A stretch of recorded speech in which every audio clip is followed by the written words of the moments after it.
Welcome to Rams Brawl. This is Derek Ciapala with the Men of the Hour. Former Rams linebacker Tommy Polley and running back Arlen Harris.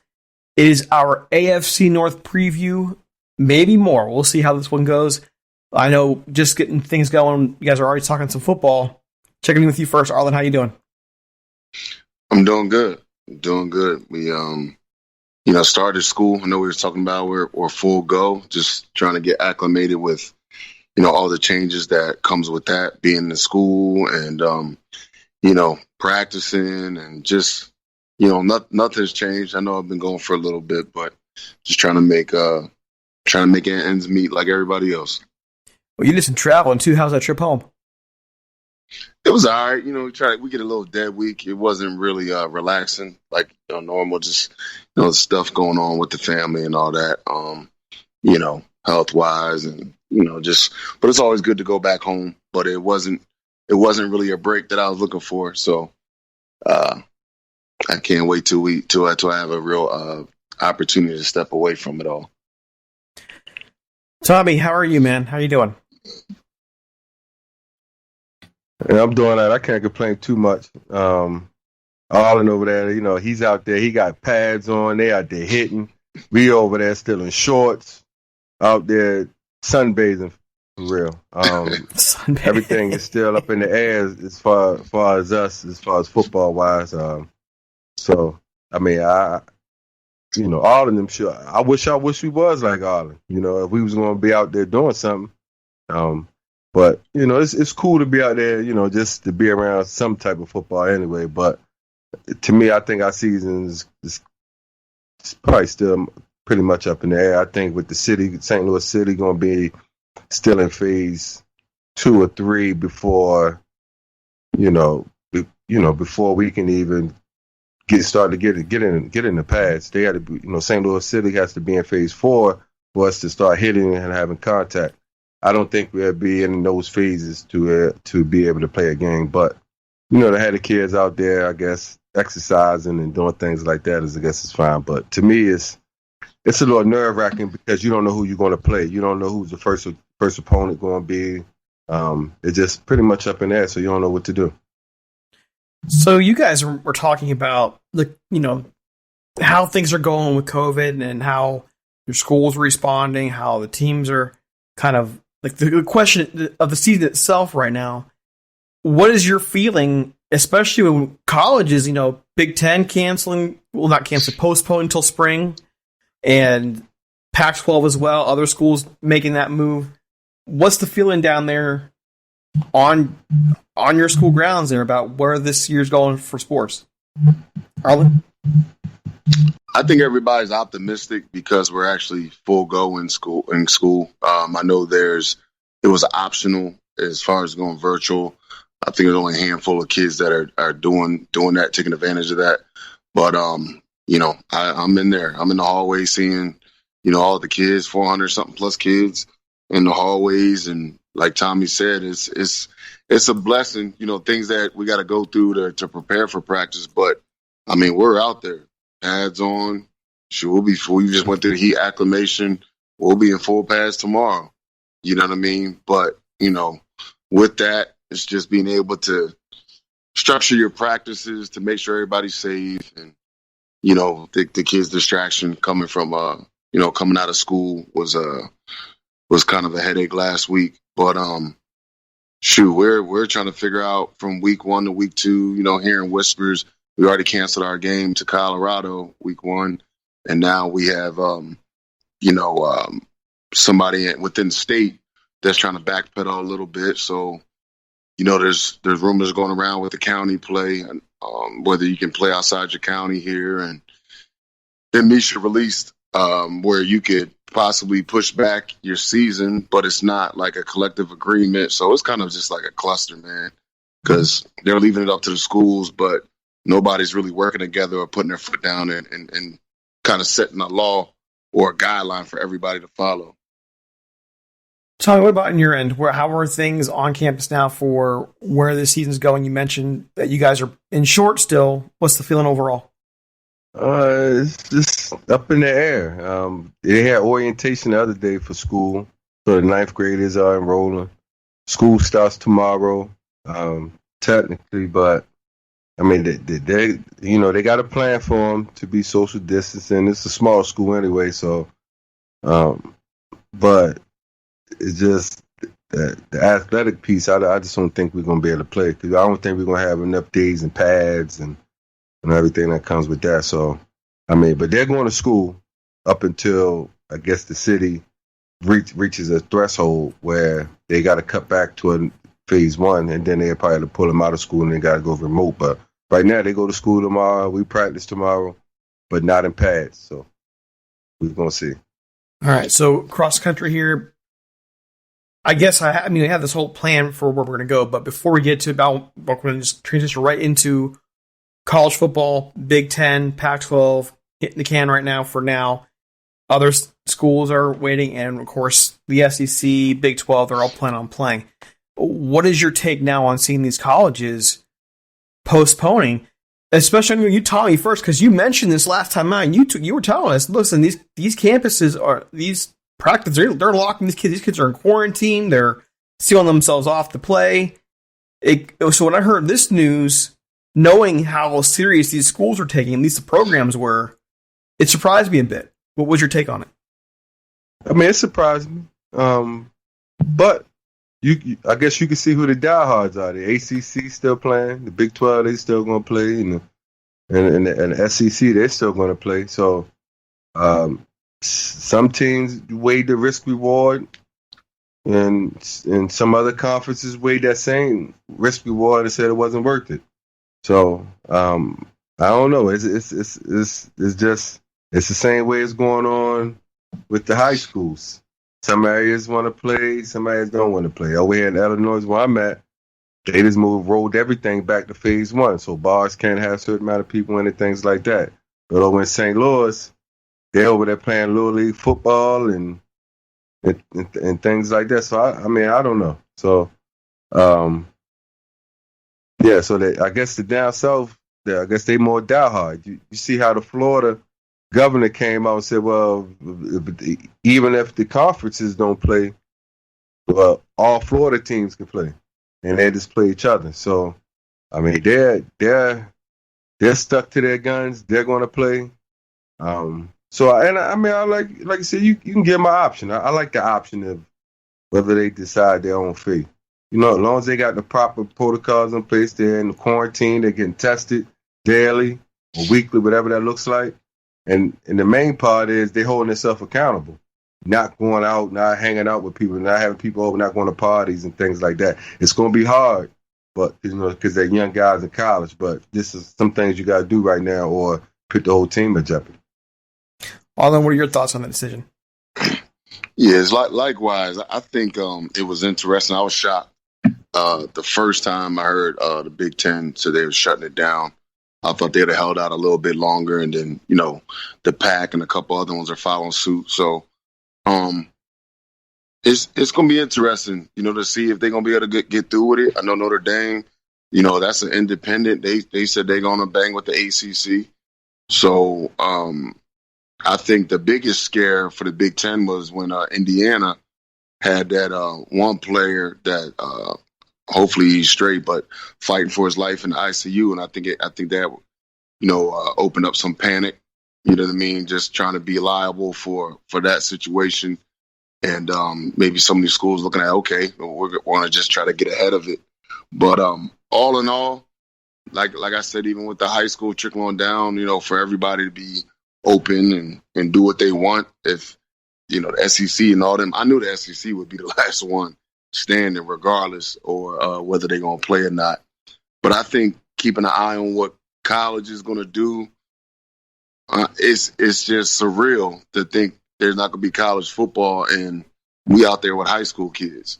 You know what I mean? Like you can go to school, you know what I mean, but you can't play football, or vice versa. Some people are staying at home doing virtual learning, but then you playing ball. So I don't know. I think I don't know. I'm trying to be optimistic, but, it's hard to see just any football being played too long if it even starts. For the record, I think the Big Ten's decision is idiotic. If you have time to delay the season, which they do since they canceled all these non-conference games, then you don't need to make that decision right now. And it bothers me because the Big Ten's trying to get themselves back into the conversation in terms of, those top conferences in college football, and then you immediately hurt your best programs by benching them when they have just as much preparation, social distancing regulations, so on and so forth, in place as anywhere else. It just seems silly to me. It's just ridiculous. The Big Ten's always been ahead of the curve in terms of advancing the football for things like the Big Ten Network and all those other different things. I'm not talking about the field, I'm just talking about other things. And to me, they're kind of behind the curve on this. It just seems stupid to me. So I just felt like throwing my 2 cents in there. I'm not sure if you guys agree or disagree on that. But no, I mean, for the conference to come together and come to that decision, I know I talked to a couple of coaches, during the spring, and they were kind of leaning that direction. I don't think it was a shock for so many of the coaches, because they must have been talking about it. You know what I mean? Especially like the conference play, but for them to shut down and push back, I don't think a lot of the coaches are shocked. I mean, I know Ohio State wants to play. They've been very verbal about that. Nebraska wants to play. Ohio State wants to play. So, one thing is Ohio State's going to play. They're going. Ohio State's going to be a team player at the Big Ten, and I'm not sure they should be. Nebraska's like, we'll go play somewhere else for a year. I'm not sure I blame them. So, I'm just kind of. We have this. You guys, I mean, you're out there. Both of you, you're coaching. Both of you are out there with people every day. When you're talking about COVID, and you're talking about all these things going on. Rams are in camp, by the way. This is a Rams podcast. They haven't even talked about them. They're in camp right now. How much of this now does it come down to choosing to accept risk or not accept risk? Because isn't that what it's about now? Just mitigating risk or trying to eliminate risk? I mean, on my podcast on Players Talk Live, we had a kid on that's a fifth-year senior that goes to Maryland, linebacker. I mean, that kid, he felt like his whole life over. Now they don't get the opportunity to play. I mean, you say in the spring, even if they get that chance to play in the spring, you talking about even if, they'll say they go to try to play in the NFL. That's a whole 20 games in 1 year. I mean, that's shit. I mean, come on, you might have to kill somebody. Even if it's a college player, you're going to play him in the spring and come back a month later and get ready for fall camp. I mean, that ain't fair either. So I would say litigate them. You already in the bubble when you're at college anyway. I mean, the only time you barely get out the bubble was to go to class. They kind of, when the season, they got you damn near 24/7. The only time you just go to your room and come back home. Put them in the same situation. Keep them in a bubble, get them tested, and everybody staying within that. I think it'd have been okay. But like you said, the Indiana guy, they kind of got scared. But I just feel for the fifth-year senior, them guys that needed to make a name, need some more film, or some guys that just want to play their last year and go out with good memories, right? We all wanted that. I mean, just, I'm going to go out with a bang. I done worked hard and this is my last year ever playing football at a high level. I mean, to me, if I'm a 22, I'm taking that risk. I mean, goddamn, right now as a coach, I'm taking that risk. At 42, I'm going out there taking the risk every day going to coach. So I'll take the risk. When you're a football player, when you're an athlete, you wired a little different, So what some people say is a risk, obviously, when you play football, every play is a risk. We don't see it as that. So are we ready to consume that risk on a play-to-play, year-to-year basis? I mean, to go out there during a pandemic, as long as the proper protocols in place and everybody at least trying to adhere to that, yeah, I'm going to take a risk. Yeah, I'm going to shoot for it. Yeah. Arlen?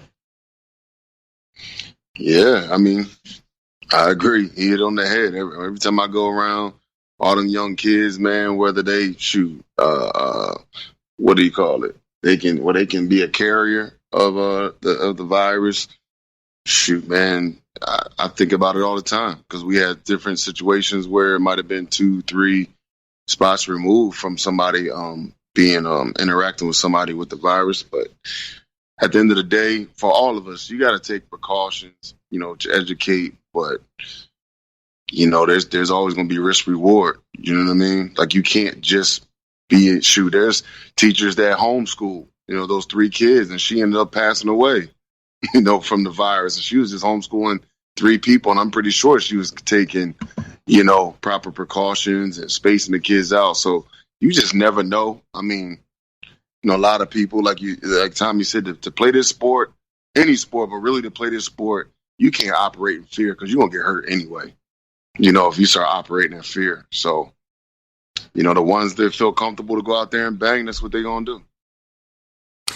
You mentioned that homeschooling and risk and so on and so forth. We made the call to homeschool my daughter this year, and I'm a public school teacher.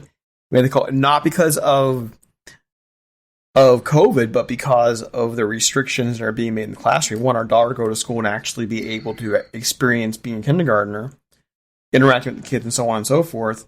And the local school that they would have been going to, the restrictions are, to me, crazy in terms of how you going to expect a kindergartner to actually wall themselves off. They're going to have dividers for the kids, have to wear masks the entire day. They can't go outside for recess with everybody else. If they go out, they can only go out with us in small groups.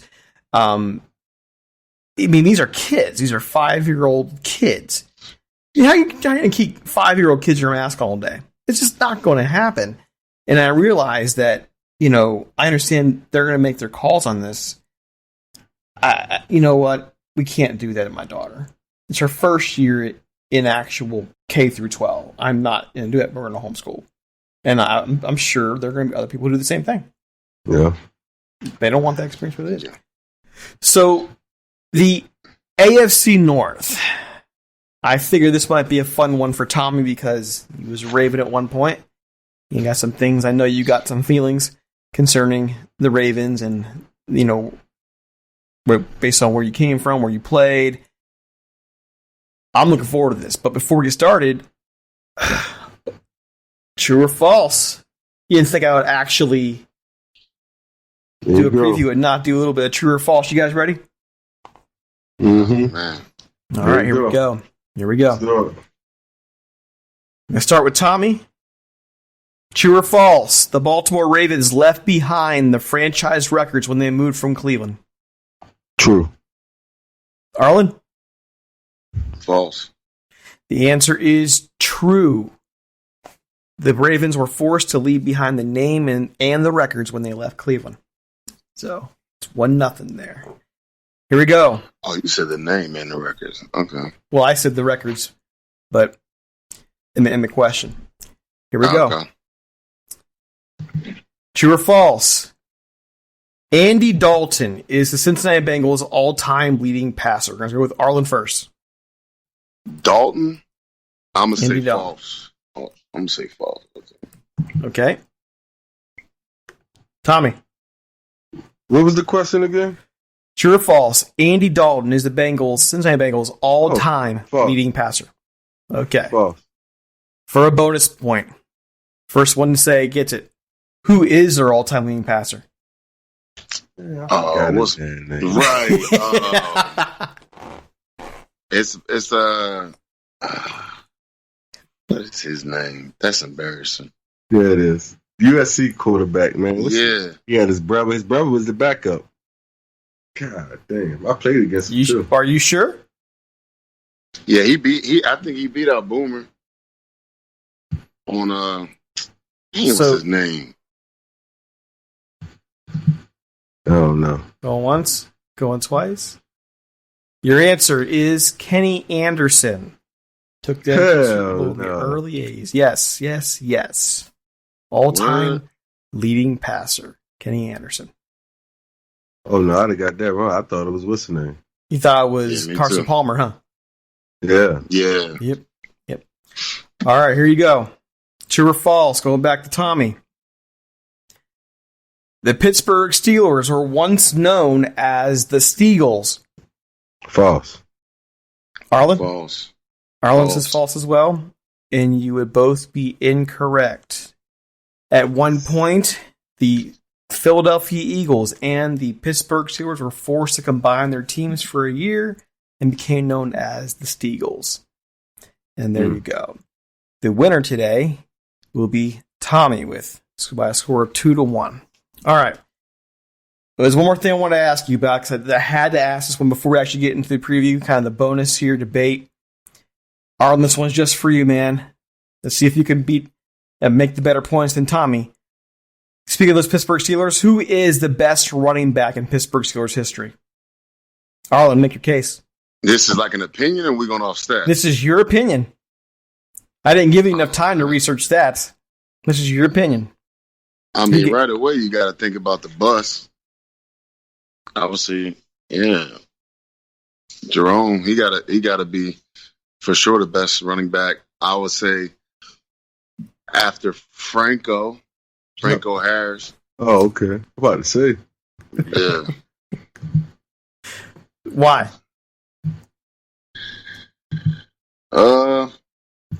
First, yeah, because I got to actually see the bus play. So I don't want to. I know Franco was special. I get to see too much of him. But just I would say between stats and wins, I think and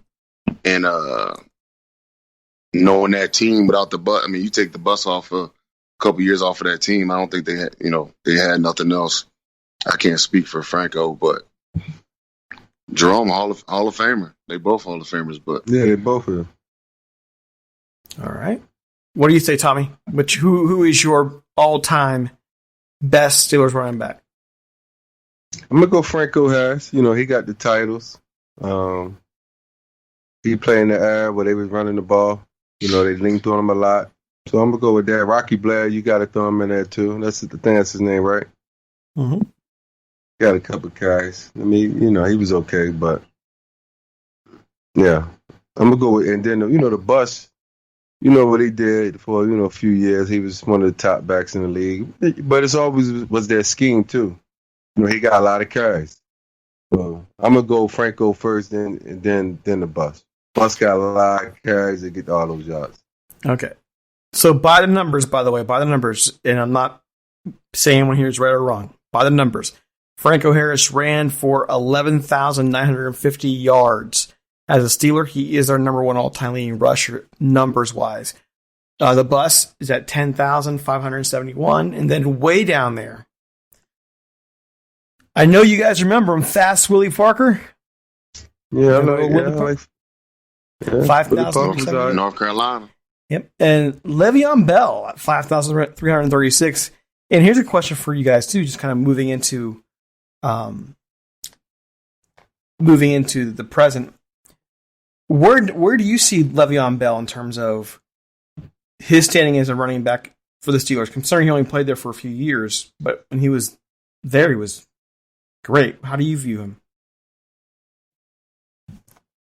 You talking about me? I like Le'Veon Bell. I think he's a stud. I just think, once he's in shape and his head on, not head on right, but he don't have no distractions of his contract or anything like that. I think he's a top back in the league. He can run. He can catch. I mean, he's a good blocker. Smart. He's a multi-faceted back. I like him. I just think if he was with a winning team, you look at him in a better light. But, me personally, I like him. I think he's a good back. What do you guys say about that, Arlen? Yeah, absolutely. I think if he was with, especially that franchise, for his whole career, I think he would have. I think he would have definitely stretched those numbers out. I don't know if he catches Jerome, but I think all-purpose yards. He's gonna all-purpose. I think he would have broke definitely some records as an all-purpose back. You put him over there with the Rams, boy. Woo! Yeah, he's special. He's definitely special, and then taking that year off, trying to come back, that's hard at any position. But Le'Veon is definitely a talent. And like you said, I think all-purpose back. I think he can do it all.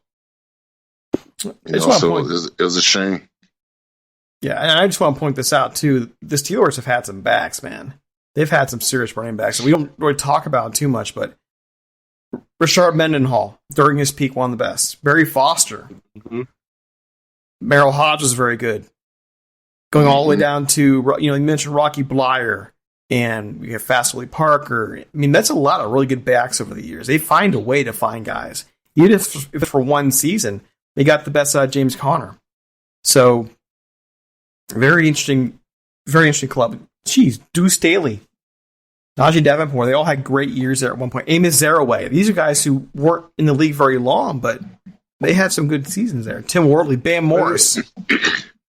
Yeah, well, they had a system. Their system was always run heavy. So they, that's what they wanted, some big backs. I remember Bam Morris was a big back run downhill. Like you said, I mean, that's the type of brand that the Steelers always had, a downhill running style game. They want to run right at you, bloody your nose, make the game physical. So that's how they got their backs. I mean, I remember their fullback, Kreider. I mean, the guy that was in front of Fast Willie Parker. I mean, he was about 250 pounds. He was a rock. I mean, he come right at you. I mean, he was tried to decapitate you. So, I mean, their fullbacks was a load. Hey, Tommy, real quick here. By the way, would you say Bam Morris was bigger than, say, 225? Oh yeah, he was about 245. I just wanted to see if I can get a rise out of Arlen for a second. Man, you already know. Le'Veon Bell is with the Rams. Boy, the Rams would be a problem. Not saying I like them other guys, but just in the whole totality of it, like they can kill you with the big plays and they can grind it down at the end of the game. Oh, I got something for you guys in that, by the way, at the end of the show. I got something for you guys in that one. Get a little bit of Rams in there as well. Hey, AFC North overall, just getting in on the Steelers. We talked a little bit about some of the AFC North's history, and now we're down to the nitty-gritty of 2020. As we stand right now, these guys are in camps. I'm going to start with you, Arlen. Who do you favor right now in the AFC North to take the divisional crown? And is there anybody else that you think will compete for a playoff berth?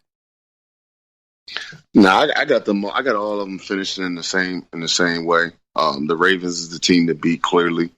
I don't think nothing's going to change on their end. I think they're going to win a whole lot of games. I still got them, winning 13 games this year. Their schedule, I believe, is I think in the lower portion of the whole NFL. They say as far as strength of schedule, if I'm not mistaken. I know they're bottom 10, so I think they'll be able to redo what they need to do.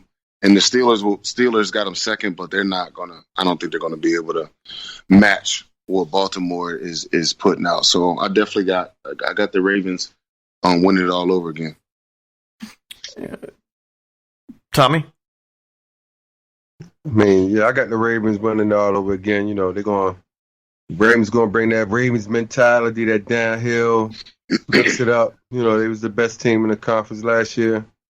I think they're going to be the best team this year as well, winning the division. Number 2, I'm going to go with Cleveland. I think I'm going to say Baker has a better year. And I'm going to go where Odell has a better year. They got running backs. They got all the pieces. The defense solid. They just paid the defensive end a shitload of money. I mean, he's always producing. So I'm gonna go with Cleveland. I think they got a better coach this year. I think their coach is going to put them in a better position. Be hopefully a better disciplined team than what they were. So that's what I'm gonna go. I'm gonna go with Cleveland number 2. I'm gonna go with Pitt 3 with Ben. Minka Fitzpatrick holding with Big Ben on offense and Minka Fitzpatrick on defense. But it's going to be close. Pitt and Cleveland's going to be real close. I think Baltimore is just a clear favorite, but I think not too far behind them is Pitt and Cleveland. And I'm going to go with Cleveland right now, even though I know Pitt right there, they got Watson, J.J. Watt's brother on defense. At the defense end, the defense is going to be solid. And then that division is always tough. They know each other very well. Most teams in that division are very physical. think Cincinnati with Joe Burrow, I mean, they're going to be an improved team, but I just think they ain't going to have enough defensive-wise to really be in that mix. So things like that. By the way, just to clarify for you guys, Baltimore has the easiest schedule in the league. Their opponents have a .438 winning percentage from last year. Pittsburgh is the second easiest schedule. The Browns have the fourth easiest schedule. And the Bengals have the sixth easiest schedule. Just without there be in the NFC, the easiest schedule in the NFC, by the way, is Dallas. Dallas has the easiest schedule. The Rams, 10th most difficult schedule. No. That's because their division tough. Well, is the AFC North tough? No, none of them teams. Their teams, they all right. I don't predict none of them teams to make the Super Bowl. Only team that got Super Bowl aspirations in that division is Baltimore. The rest of them teams maybe going to finish 8-8, 9-7 at best. Yeah. So you picked. I got the Browns. I got the Browns making the playoffs this year, though. I think they're gonna sneak in there. Yeah, 9-7 maybe. Go ahead. I mean, both of you guys saying that has piqued my interest a bit because they went 6-10 last year. But when you look at their roster on paper, they're loaded. So, will they finally be? What makes you think they'll finally be able to turn a corner and make the playoffs or finish second in the division? Actually, be legitimate for once. I think they got the talent. I think more than ever before they have talent and they got coaching. I think they got a whole, it's together now. It's not all talent. Like last year they had talent, but who's the head coach? Freddie Kitchens? Mm-hmm. Come on, man. Not Freddie Kitchens is a tight end coach or something. That just goes to show you how some guys not supposed to get these jobs that they get. I'm sure it was a lot of other guys qualified, a little darker hue that could have got that job and been successful. But they did, and they gave it to Freddie Kitchens, and he, boo-boo down his leg. So we're gonna see what the new coach gonna do. That's what he did. He did. That's right. You got talented players. You let Baker do whatever he want to do. You let Baker set the tone. With this year, you don't see nothing of Baker. You don't hear nothing from Baker. What do you say, Arlen? You are like Tommy. You put him up there in playoff contention. What's different? I just think it's their time. You know what I mean? It's like always that 3-year window, right? Every 3 years. Now I feel like Baker Mayfield, he's a big talent. I think he's going to be more comfortable with the leadership role and with the new staff. And,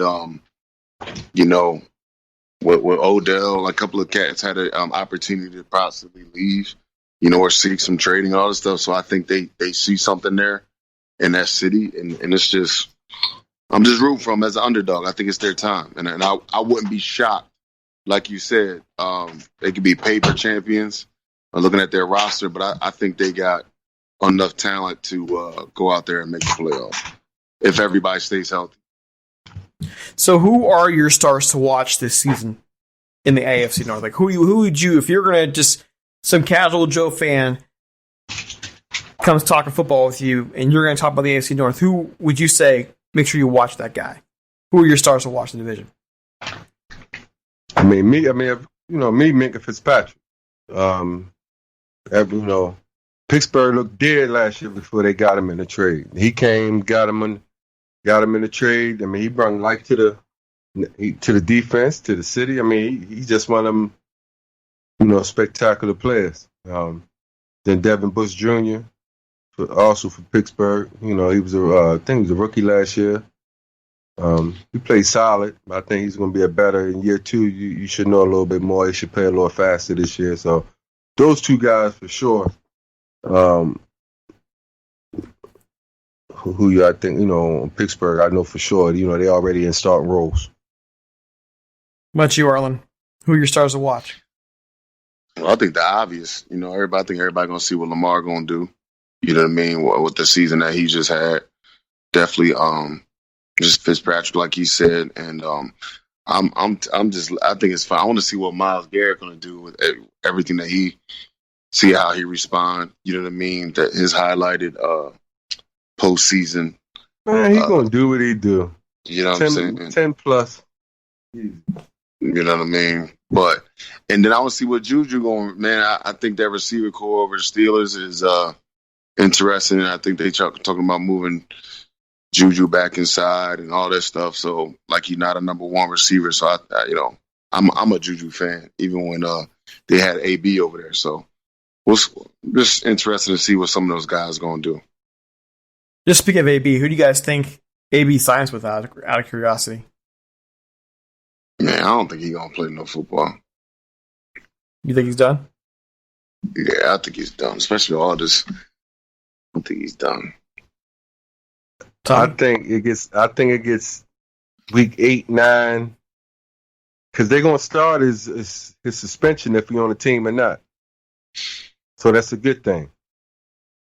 So I say about week 8, 9, 10, somebody brings him in.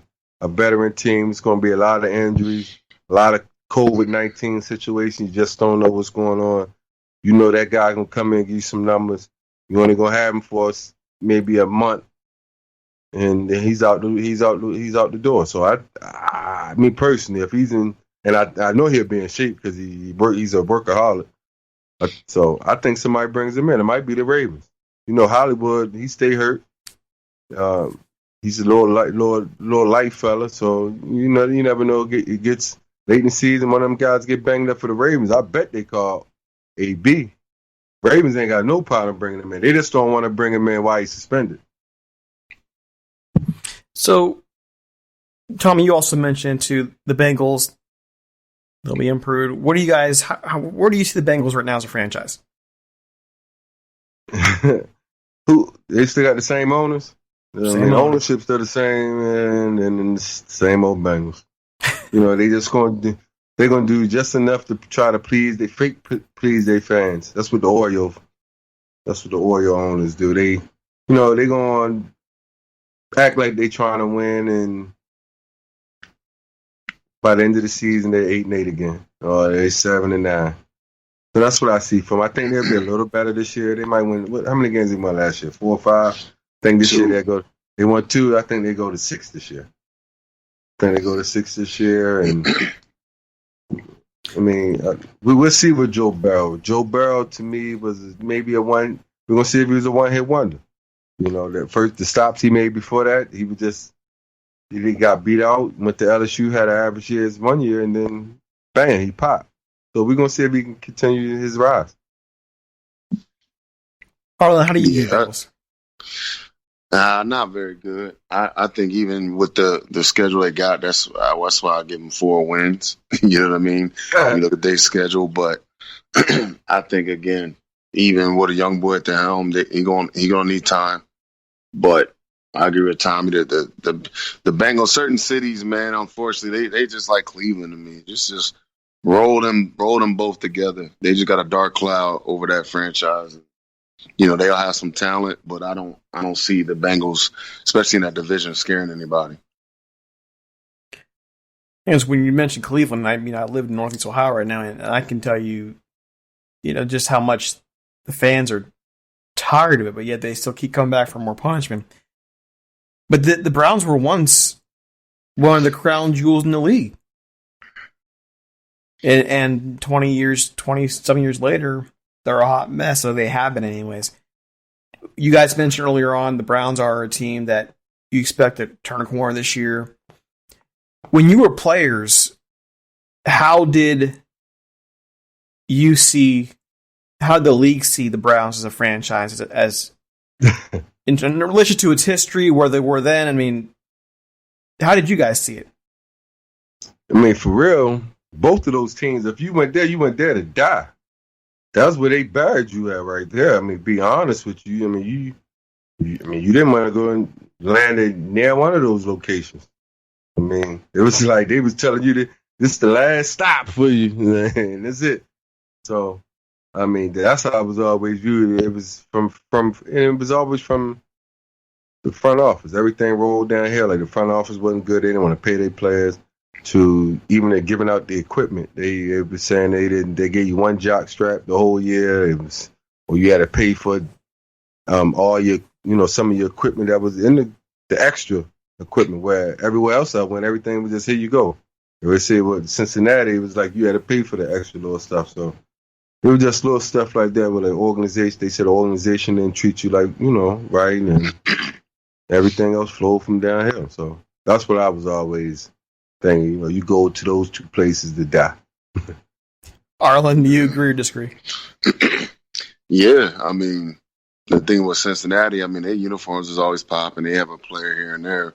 Cleveland, I think their environment was, with the dog pound was a lot more, more of a football, culture. But like you said, people just glutton for punishment, being fans. When they come to the games, I remember, I don't know if TP remember. I remember playing there. Maybe I don't know if it was 03 or 04. We went there and it was freezing. Freezing. Oh my God, it was freezing. It was miserable. And they looked like they didn't want to be there. So you know what I mean. It was just one of those teams where you don't look past, but those games. I know. Let's put it this way. Mike might have tried a little bit more stuff that week than what other weeks, just to get it prepared for somebody else. Hey, question for you guys, because you mentioned these two teams, the Bengals, the Browns, are, I guess, what would you call it? The redheaded stepchildren of the NFL, maybe. I mean,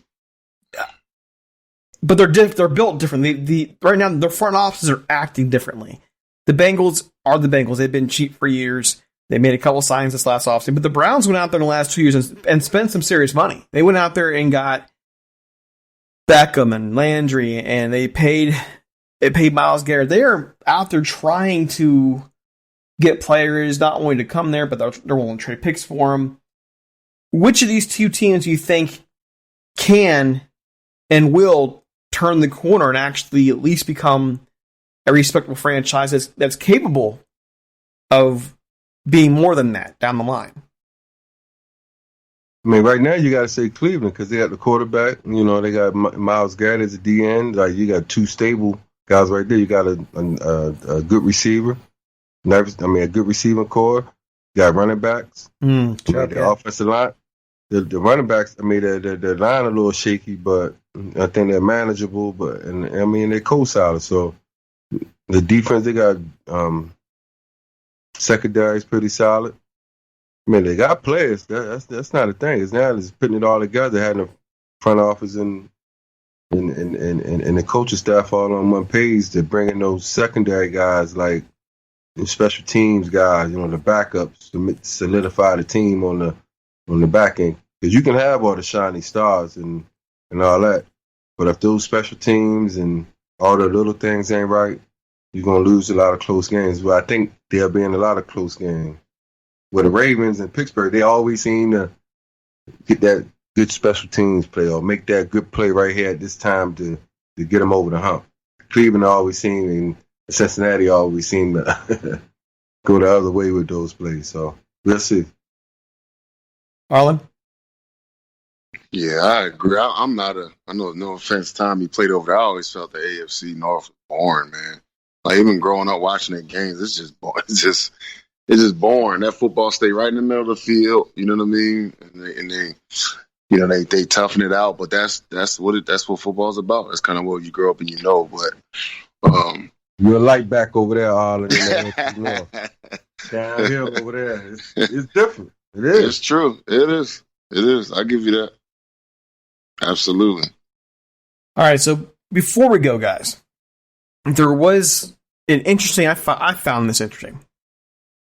We've talked about the Rams skill position players before, and what Ollie, I'm sorry, sir, or whoever might hear this person is, Ollie Bonpuri or NFL.com ranked each team's offensive triplets, and the Rams came in at number 24, quarterback Goff, running back Malcolm Brown, and pass catcher Cooper Kupp. Add in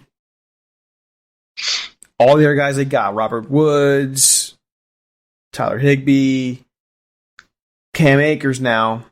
How do you really view the Rams offensively? Are they capable of being a top 10, top 15 offense again? Or is this guy's assessments of quarterback ranked 20, running back ranked 32, pass catcher ranked 18. Is that something that's legit in your eyes? Listen, McVay is a genius, right?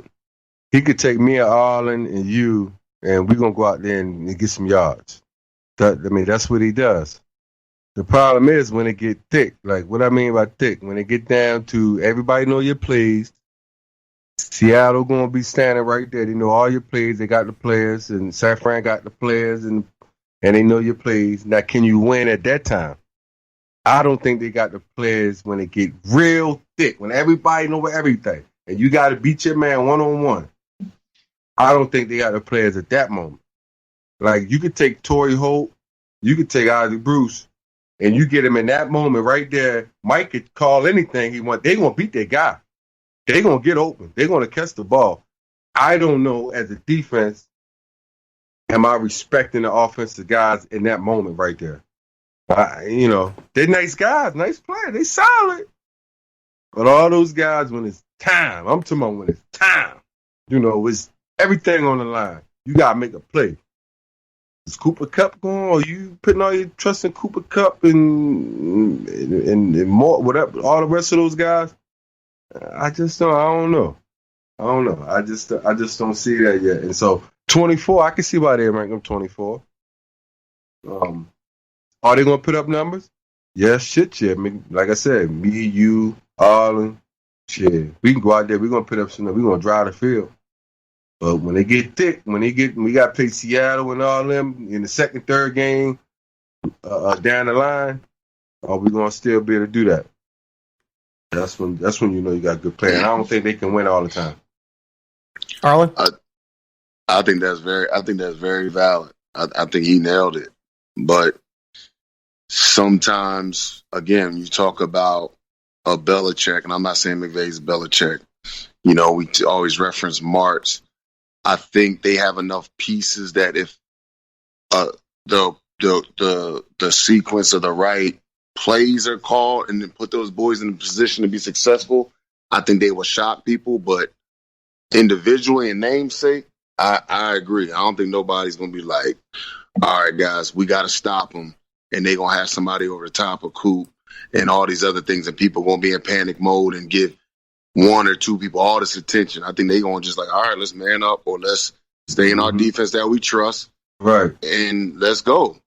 I don't see an individual scaring them. But for me, if I was on the other sideline, I got to respect the coach. Like you just said, Tommy did it in a way saying, hey, we're going to put up numbers. We're going to do this and this. But I think McVay right now is he's the one that's gassing that offense, not necessarily one in particular player. Now, they got some young guys. I think that's going to eventually do something. But as of right now, who's the outside your quarterback? Who you going to give that nod to say, like, hey, he going to get his? You know what I'm saying? Who's the one you're going to say, Cooper Kupp, he going to have a good game, but is it really a defensive coordinator going to say, hey, listen, we know Cooper going to get his. We got to be able to do this, this, and this. I don't see them giving that respect to any one person on their offense right now. Right.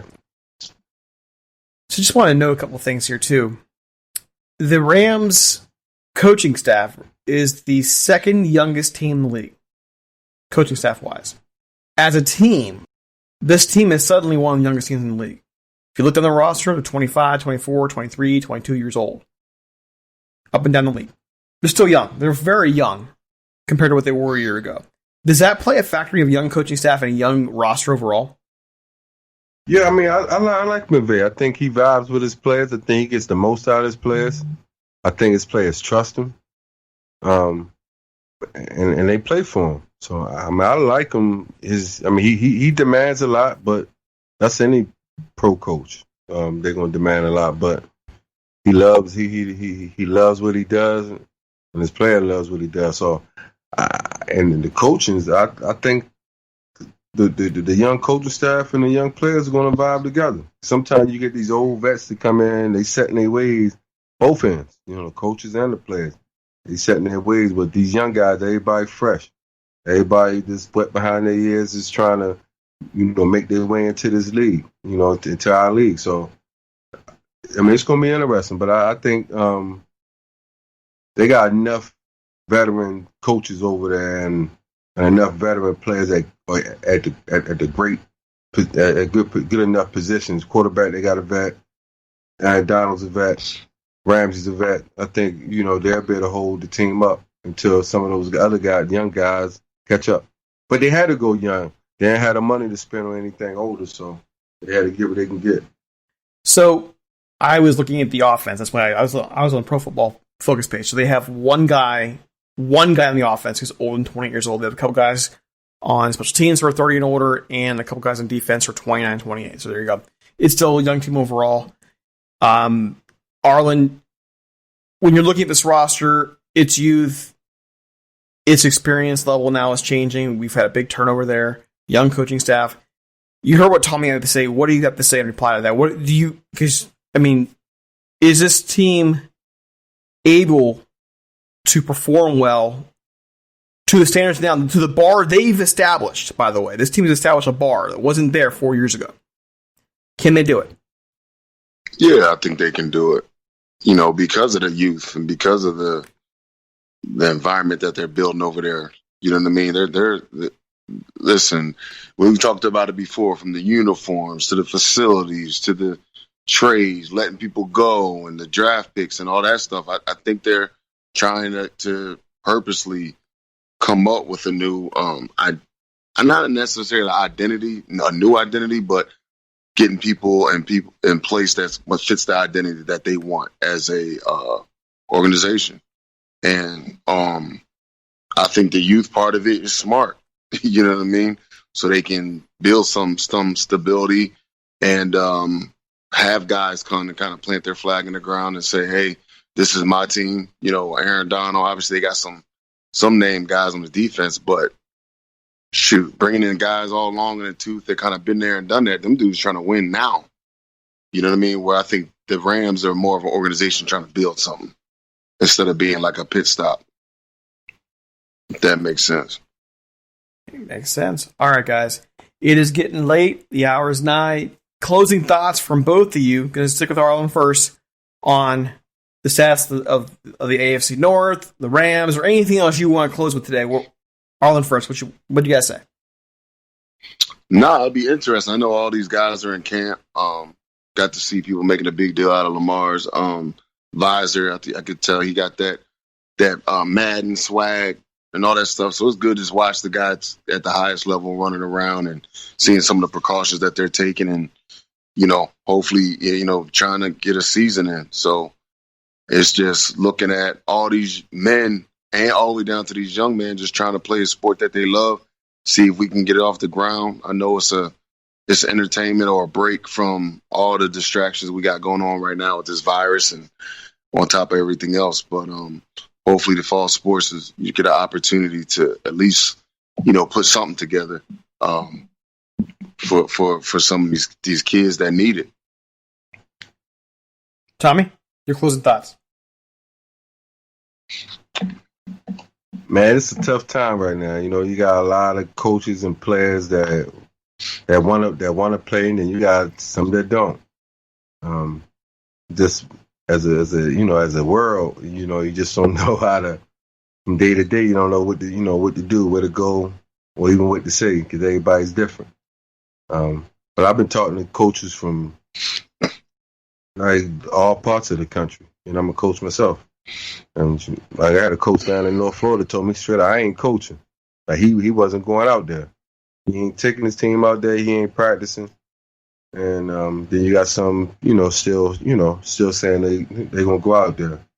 But I think to each his own. Whoever makes a decision, that's on them, and may they live with it. And the pros, I told you the pros is gonna be out there. Them boys need them checks. There's no question about it.